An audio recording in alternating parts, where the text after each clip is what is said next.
오늘 본문은 이탈리아 대라고 하는 로마의 군인 고넬료가 기도하는 중에 천사의 방문을 받고 천사가 말해주는 대로 사람을 보내서 욥바라는 곳에 머무는 베드로 사도를 청하는 그러한 이야기입니다.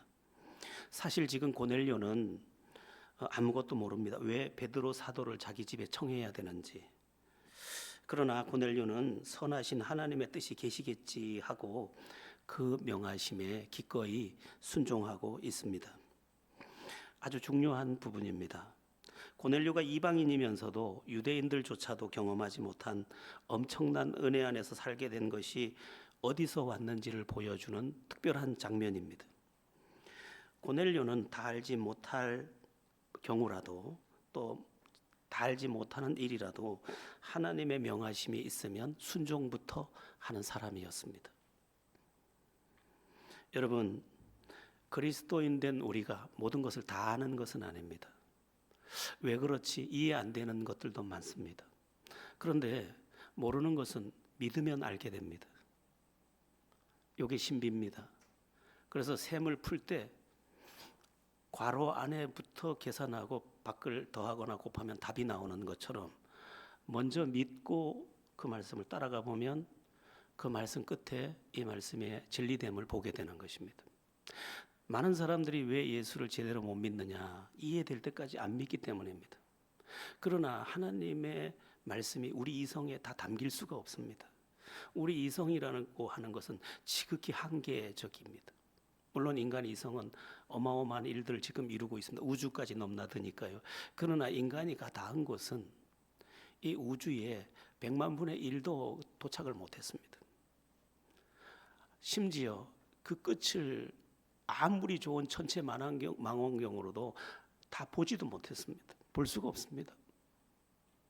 그러니까 인간 이성으로 다 판단하면 안 되고 하나님이 말씀하셨으면 그것이 진리인 것을 그대로 먼저 믿는 것입니다. 그 다음에는 어떻게 하느냐? 하나님의 명하심이 있으면 이해가 안 되지만 이 선하신 뜻이 계신 것을 믿고 하나님의 선하심이 나보다 옳은 것을 믿고 먼저 순종하는 것입니다. 순종이 먼저예요. 믿음이 먼저예요. 그러면 그 사람은 조금 얼마 지나지 않아서 하나님의 사건에 도착을 합니다. 믿는 자는 하나님의 영광을 보리라 했는데 믿는 그 시간에 하나님의 사건이 그에게 가게 되고 순종했던 그곳에 갔더니 하나님의 준비한 은총이 기다리고 있는 것입니다. 그래서 먼저 순종하는 사람은 하나님이 준비한 그 일을 만나면서 아, 하나님이 살아계시구나, 이것을 자기 온 삶으로 체험하게 되는 것입니다. 그런 점에서 보여주시면 믿겠습니다가 아니고 믿으면 보는 것이고, 또 이렇게 해주시면 이렇게 순종하겠습니다가 아니고 이렇게 순종하면 그 일을 할 수 있게 해주시는 것입니다.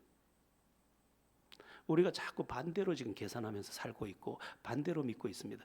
가령 예를 들어서 이 사업이 잘 되면 이만큼 충성하겠습니다. 이게 아닙니다. 충성할 수 있는 힘을 여기서 주시는 것입니다. 우리가 오늘 지금 공식을 바꾸어서 다 풀다 보니까 답이 안 나오는 것입니다. 한번 풀어보실래요? 가로 열고 2 곱하기 10 가로 닫고 더하기 5 답이 얼마입니까? 예? 10입니까? 15입니까? 예, 15입니다.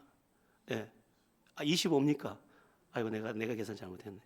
그런데 이 순서대로 만약에 제가 2 곱하기 5라고 했습니까? 2 곱하기 10이라고 했어요. 예, 그러면 2 곱하기 10이니까 얼마예요? 20이죠. 20이죠. 그 다음에 더하기 5면 25 맞네. 그런데 이거 순서를 바꿔버리면 답이 그렇게 안 나옵니다. 답이 똑같이 나오겠네. 이 문제는 답이 똑같이 나오네. 답을 잘못 냈어요. 문제를 잘못 냈는데 순서가, 여러분이 혹시 나누기 곱셈 들어가면 계산 못할까 봐, 나도 못할까 봐 그래요.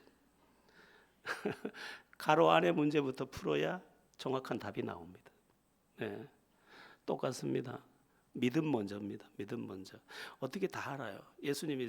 하나님이 천지를 창조하시니라 어떻게 다 알아요? 어떻게 해요? 이렇게 그냥 믿으면 하나님 창조하신 겁니다. 그래서 믿음이 먼저다, 순종이 먼저다, 이 사실을 잘 기억해야 합니다. 이게 신앙의 엄청난 공식입니다.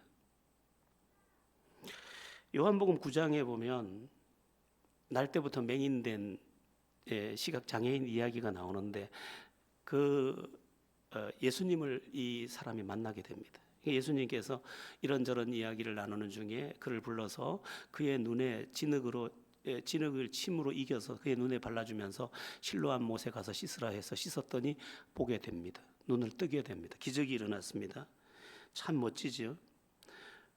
그런데 사람들이 웅성거리며 묻습니다.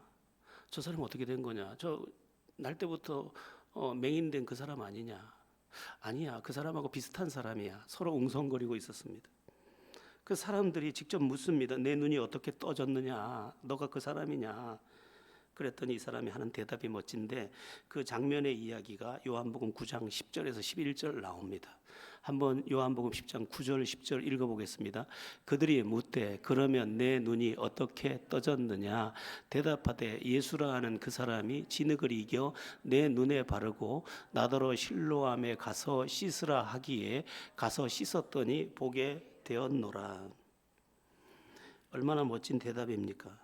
가서 씻으라 하기에 가서 씻었더니 보게 되었더라. 이게 어마어마한 공식입니다. 우리는 나를 절대적으로 자꾸 신뢰하는, 내 경험을 신뢰하고 내 지식을 신뢰하는 실수를 많이 저지르고 있습니다. 그래서 예수님께서도 나를 따르려거든 자기를 부인하고 자기 십자가를 지고 따르라고 하셨는데 내 생각이 옳지 않습니다. 하나님의 생각이 옳습니다. 하나님의 계획이 언제나 옳습니다. 그래서 내 생각을 내려놓을 줄 아는, 그리고 하나님이 주신 성령의 감동이 있거나 하나님이 내게 주신 말씀이 있다면 그것에 순종하는 것이 하나님의 살아계심을 보는 특별한 방법입니다. 그래서 항상 이렇게 말해야 됩니다. 믿음 먼저, 순종 먼저. 이 공식이 내게 딱 들어오는 순간 하나님의 사건, 한 번도 없었던 하나님의 사건이 내 안에 사건이 됩니다. 그래서 이해가 돼야 믿겠어 하고 이해를 공부하다가 이해가 되지 않는데 어느 날 성령께서 믿음을 주셔서 믿음이 딱 생기고 보니까 다 알겠는 거예요. 다 알겠는 거예요.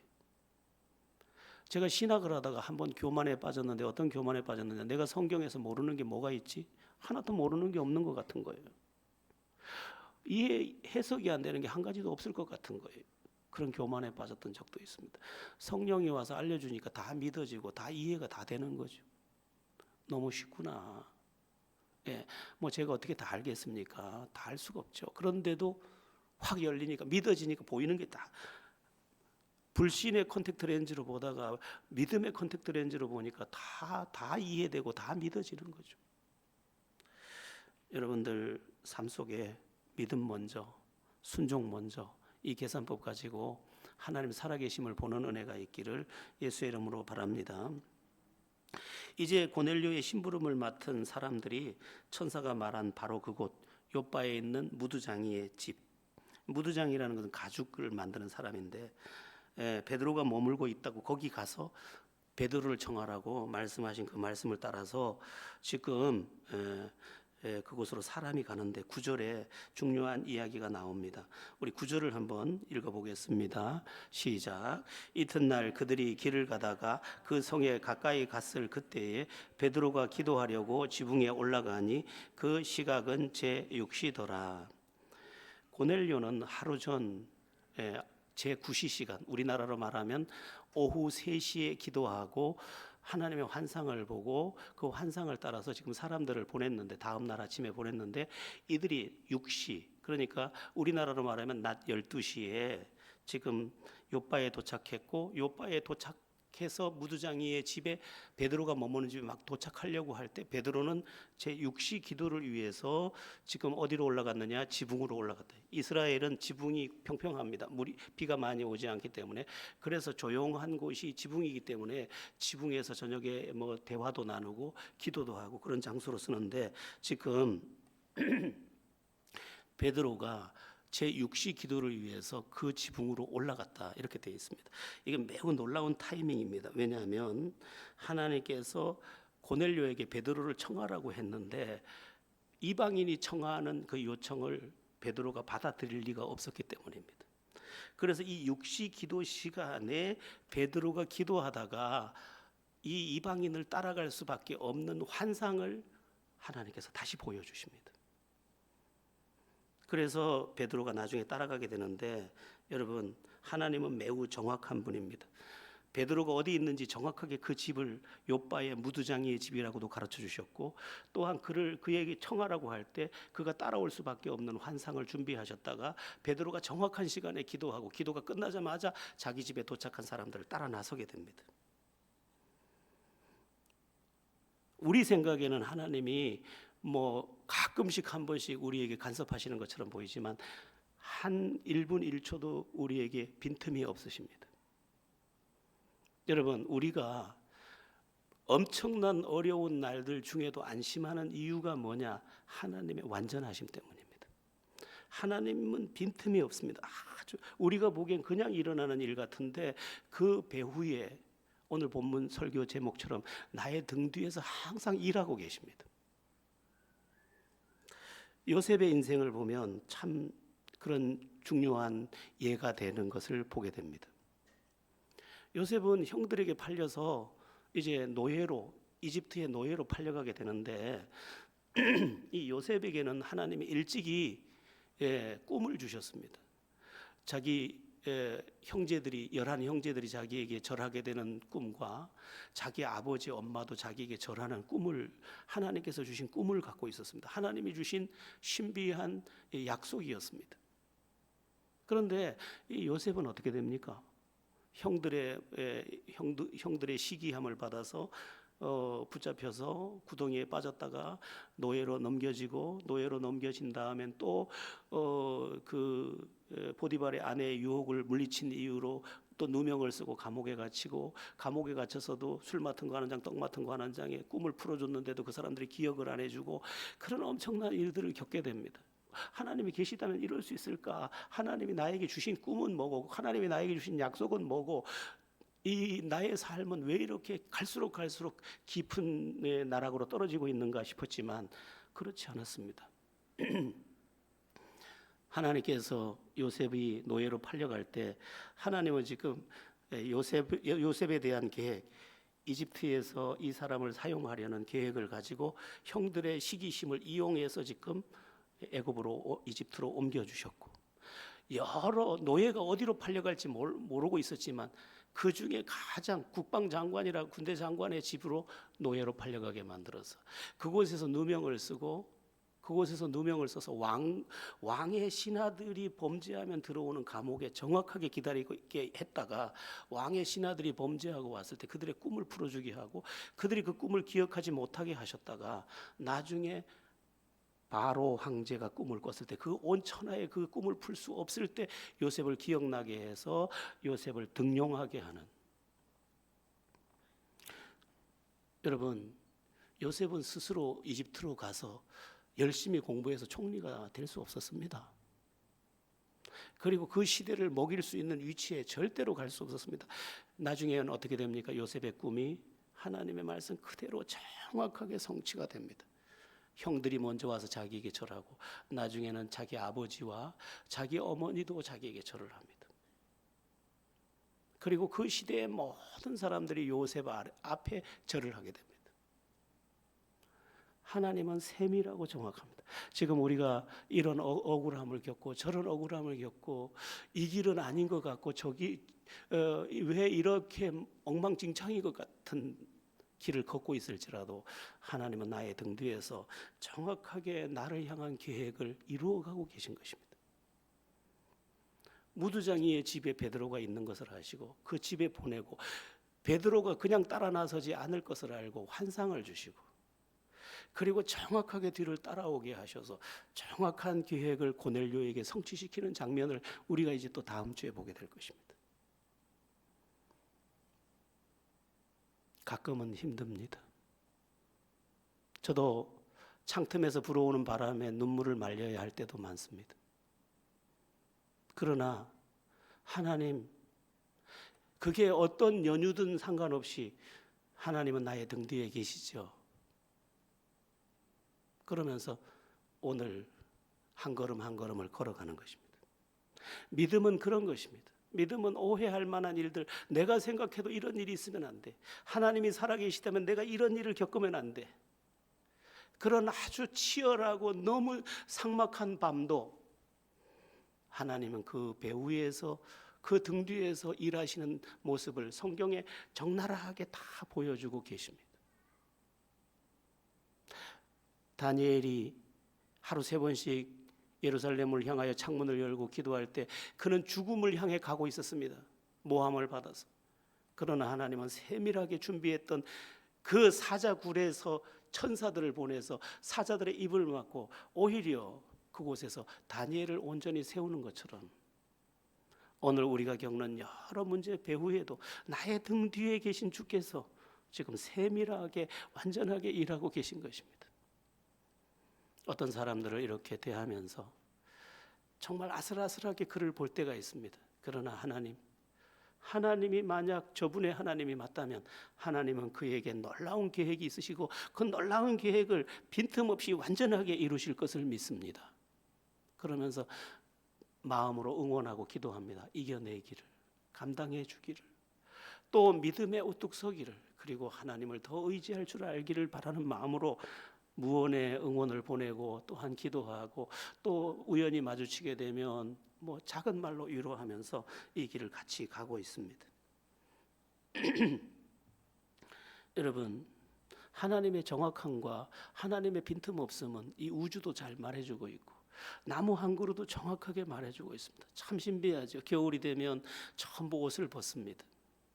11월 삭풍에 한 입, 두 입, 12월에 흰눈이 내리기 전에 옷을 다 벗습니다. 왜냐하면 그것을 그냥 남겨뒀다가는 다 꽁꽁 얼어서 그만 얼음덩어리가 돼서 죽어버릴 것을 아시고 하나님의 옷을 벗겨서 그리고 그 수분을 살아있을 만큼만 남겨놓고 뿌리로 내리셔서 봄을 기다리게 하고 봄에 새 생명의 기운을 준비하셨다가 남쪽부터 그 기운을 몰아넣어 그 새순을 틔우고 꽃을 피우고 잎을 피우고 열매를 맺게 하십니다. 하나님은 빈틈이 없습니다. 모든 것 속에 빈틈이 없으십니다.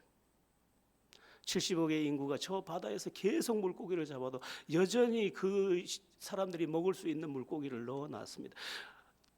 원양어선이나 많은 그런 선진국들에서 이 바다의 수자원들을 절반이나 가져가도 여전히 바다에는 고래가 있고 여전히 바다에는 저 가난한 인도네시아 변방에 아이들이 먹을 물고기가 있습니다. 하나님은 빈틈이 없습니다.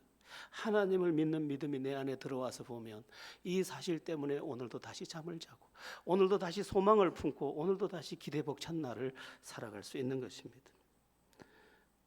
여러분의 삶 속에 주님을 알아보는 빈틈없는 주님을 알아보는 은혜가 있어서 주님을 오늘도 의지하고 주님을 오늘도 바라보면서 그 못 견딜 것 같은 밤에도 주여라는 나직한 음성을 외치고 잠들 수 있고 주님을 다시 외치고 아침을 열 수 있고 그러는 중에 하나님이 햇살로 다가오는 분이엘과 같은 아침을 만나는 그런 은혜가 여러분들에게 있기를 예수 이름으로 바랍니다. 우리가 이 시간 또 한 가지 좀 생각할 것은 환상에 대한 것입니다. 환상을 봤다. 이제 베드로도 환상을 봤는데 조금 있다가 보면 베드로도 환상을 봅니다. 기도 중에 보는 환상입니다. 여러분, 기도 중에 만나는 환상도 있고 음성도 있습니다.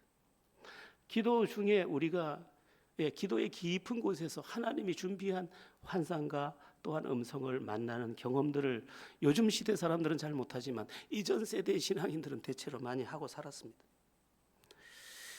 저도 몇 차례의 환상, 음성 이런 것을 경험하며 여기까지 왔습니다. 그런 이야기를 다 하면 끝이 없고요. 저희 교회가 이제 구서동에서 시작을 했습니다. 구서동에서 개척을 하고 거기서 몇 명의 사람들과 비록 작지만 행복한 그러한 교회로 아름다웠습니다. 그런데 하나님께서 엎드릴 때마다 감동을 주셨습니다. 이곳이 아니고 다른 곳으로 이제 자리를 옮겨야 되는 그런 감동을 주시는데 몇몇 사람들과 여기도 가보고 저기도 가보고 지금 이영찬 집사님 사는 동네도 가보고 다 가봤습니다. 갔는데 보고 돌아오면 아니라고 하셨습니다. 계속해서. 그런데 어느 날 하나님께서 환상을 보여주셨습니다. 어느 동네에 대한 환상이었는데 그 동네를 보자마자 제가 그 동네를 알아봤습니다. 왜냐하면 제가 해운대 해수욕장이나 이 해운대 쪽으로 갈 때마다 보이는 동네였기 때문입니다. 철길 옆에 소다만 이렇게 함태기처럼 이렇게 담겨 있는 동네였습니다. 그래서 내가 뭘 봤지? 그리고 억압했습니다. 근데 또 다시 기도할 때 하나님께서 똑같은 환상을 또 보여주셨습니다. 계속 그 똑같은 장면을 보여주셨습니다. 또 바빠서 가지 못했는데 세 번째 또 한 번 얼마 있다가 기도할 때 또 그 똑같은 환상을 보여주셨습니다. 새벽 기도 중이었는데 제가 더 이상 거역할 수가 없어서 차를 몰고 그곳으로 달려갔습니다. 새벽 한 6시 반쯤 됐을까? 6시쯤 됐을까? 기도하다 말고 갔으니까요. 그래서 그 동네에 서서 어딘지는 몰라요. 그 동네를만 보여줬기 때문에. 그래서 이렇게 둘러보니까 6층 건물이 보이고 6층 건물 4층에 임대 이렇게 써놨어요. 여길 가보라고 그러시는가? 그래서 그 집 6층 건물 앞에 딱 섰습니다. 그리고 4층을 눌러야 돼. 어딜 눌러야 돼? 4층에 임대라고 우선 눌러보자 하고 막 누르려는 순간 엘리베이터가 내려왔습니다. 그리고 고운 중년 부인이 하나가 목욕 가방을 들고 탁 나오다가 저를 정면으로 마주쳤습니다. 그가 저를 보더니 깜짝 놀라면서 어떻게 오셨어요? 이렇게 물어서 여기 임대가 써 있어서 왔습니다 했더니 이분이 그럼 올라가죠. 그래서 당신 목욕 가방을 들고 저를 데리고 자기 주택 6층으로 인도했습니다. 그 집 아들이 이제 여기 백병원 의사 이제 공부하고 있었는데 그렇게 아들이 있고 그 갔더니 차를 한 잔 주면서 계속 임대 이야기는 안 하고 다른 이야기를 좀 많이 했습니다. 요즘에 어렵죠. 세상이 뭐 어쩌고 저쩌고. 그러더니 한 10분 20분 지났을 때 저한테 물었습니다. 뭐를 하시려고요? 그래서 교회를 하려고 했더니 아이고 죄송해요. 교회는 안 드립니다. 속으로 참 이상하다. 이 여자도 특이하고 그 환상은 3번이었고 어떻게 된 거지?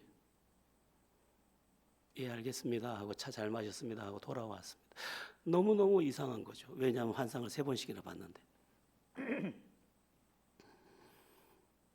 그러고는 어느 날 지나가다 그쪽 건물을 자꾸 보게 돼서 보니까 임대자가 없어졌더라고요. 어떤 사람이 들어갔나 봐. 그럴 리가 없는데 여기 틀림없이 이거였는데 다른 건물인가 하고 동네를 봐도 없어요. 아무것도. 근데 어느 여름날 이제 수요일 날 저녁에 멀리 갔다가 그곳을 돌아오는데 임대자가 다시 붙었더라고요. 그래서 그곳을 다시 갔습니다. 갔더니 그분하고 또 그 자리에서 딱 마주쳤어요. 엘리베이터 앞에서. 그때 저를 그렇게 반가워하는 겁니다. 올라가자고. 그래서 올라갔습니다. 올라갔는데 제가 희한한 임대 이야기를 또 안 하고 예수 이야기를 하게 된 겁니다. 그래서 요한계시록 3장 20절을 말했습니다. 성경에 이런 말씀이 있습니다. 볼지어다 내가 문 밖에서 두드리노니 누구든지 내 음성을 듣고 마음의 문을 열면 내가 그에게로 들어가 그와 더불어 먹고 그는 나와 더불어 먹으리라. 그랬더니 이분이 눈이 동그래지더니 잠깐만요. 다시 한 번만 말해 주세요. 그래서 볼지어다 내가 문 밖에 서서 두드리노니 누구든지 내 음성을 듣고 마음의 문을 열면 내가 그에게로 들어가 그와 더불어 먹고 그는 나와 더불어 먹으리라. 지금 하나님께서 저를 통해서 우리 사모님 마음을 놓고 하고 계셔요. 빨리 문 여세요. 그랬더니 이분이 한 번만 더 해달래 그 얘기를. 그래서 볼지어다 내가 문 밖에 서서 두드리노니 내가 일어서서 이야기해. 누구든지 내 음성을 듣고 마음의 문을 열면 내가 그에게로 들어가 그와 더불어 먹고 그는 나와 더불어 먹으리라. 그랬더니 이 여자분이 갑자기 털썩 주저앉으면서 엉엉 울기 시작하는 거예요. 그러고는 창피하니까 그냥 화장실로 들어가서 안 나와. 오늘 수요 예배 가야 되는데 나는 뭐 놓고 해가지고 나 수요 예배 갔다 올게요 이럴 수도 없고. 한참을 기다리니까 이렇게 씻고 나왔어요. 얼굴이 펄건 분이. 그러고는 딱 한마디 했어요. 바쁘시죠? 죄송해요. 교회 하세요. 제가 어떻게 도와야 할지 모르지만. 그러고는 이제 우리 헤어지고 다음 날 이제 계약을 하러 갔죠. 사실은요, 돈이 없어요.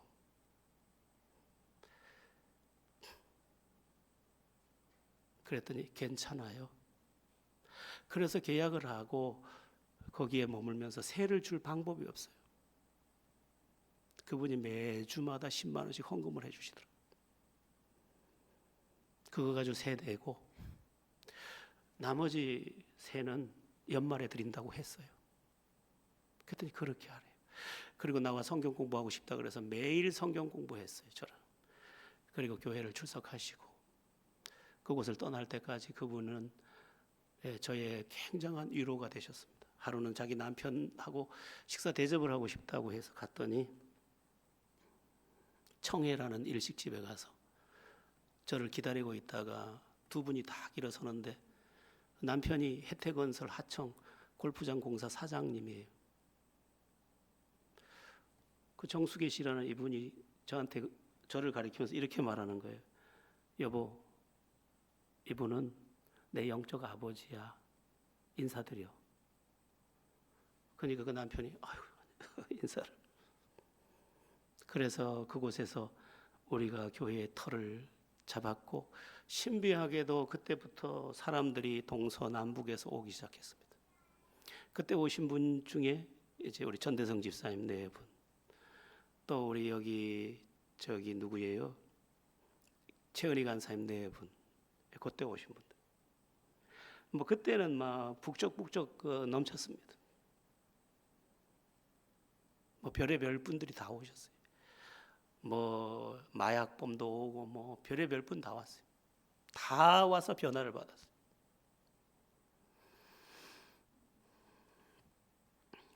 환상 이야기를 했는데 제가 무슨 얘기를 하려고 지금 하냐면 오늘날 우리의 기도가 너무 얕다는 거예요. 얕다.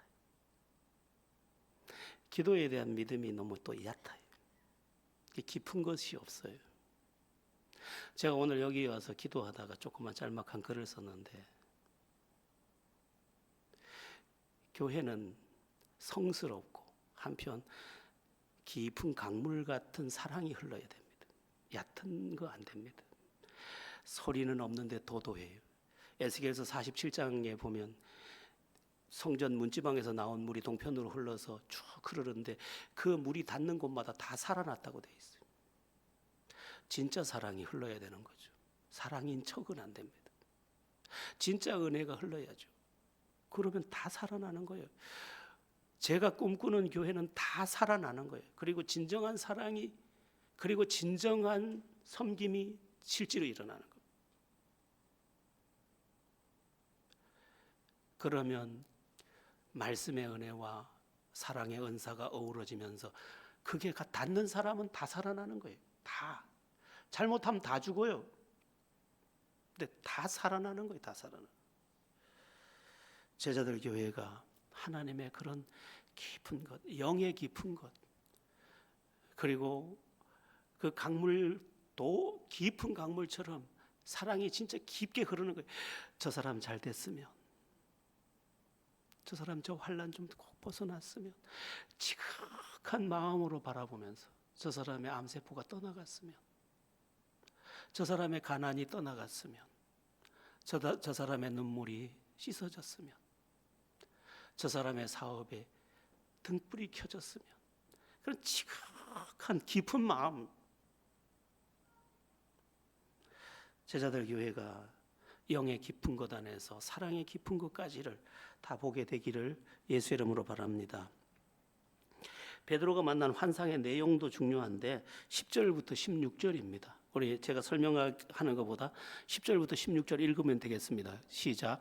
그가 시장하여 먹고자 하매 사람들이 준비할 때 황홀한 중에 하늘이 열리며 한 그릇이 내려오는 것을 보니 큰 보자기 같고 내 귀에 메어 땅에 들이웠더라. 그 안에 땅에 있는 각종 네 발 가진 짐승과 기는 것과 공중에 나는 것들이 있더라. 또 소리가 있으되 베드로야 일어나 잡아 먹으라 하거늘 베드로가 이르되 주여 그럴 수 없나이다. 속되고 깨끗하지 아니한 것을 내가 결코 먹지 아니하였나이다 한데, 또 두 번째 소리가 있으되 하나님께서 깨끗하게 하신 것을 내가 속되다 하지 말라 하더라. 한 절 더. 이런 일이 세 번 있은 후 그 그릇이 곧 하늘로 올려져 가니라. 여기 나오는 여러 가지 짐승들은, 벌레들은 유대인의 율법에는 이게 먹으면 안 되는 부정한 것들이에요. 근데 지금 하나님께서 지금 이 환상을 왜 보여주었느냐? 조금 있다가 이방인이 와서 너를 청할 텐데 그걸 부정하다 하지 마라. 내가 깨끗하게 한 것을 네가 부정하다 하지 마라. 이것을 지금 말해주려는 겁니다. 여러분, 우리 신앙 생활에서 위험한 것 한 가지가 뭐냐 하면 나 자신에게 갇히는 겁니다. 갇히는 것. 많은 사람들이 자기 자신에게 갇혀서 허우적거리고 있습니다. 자기의 상한 감정, 자기의 얕은 판단, 상식 이론, 경험 이론, 여기에 갇혀 있습니다.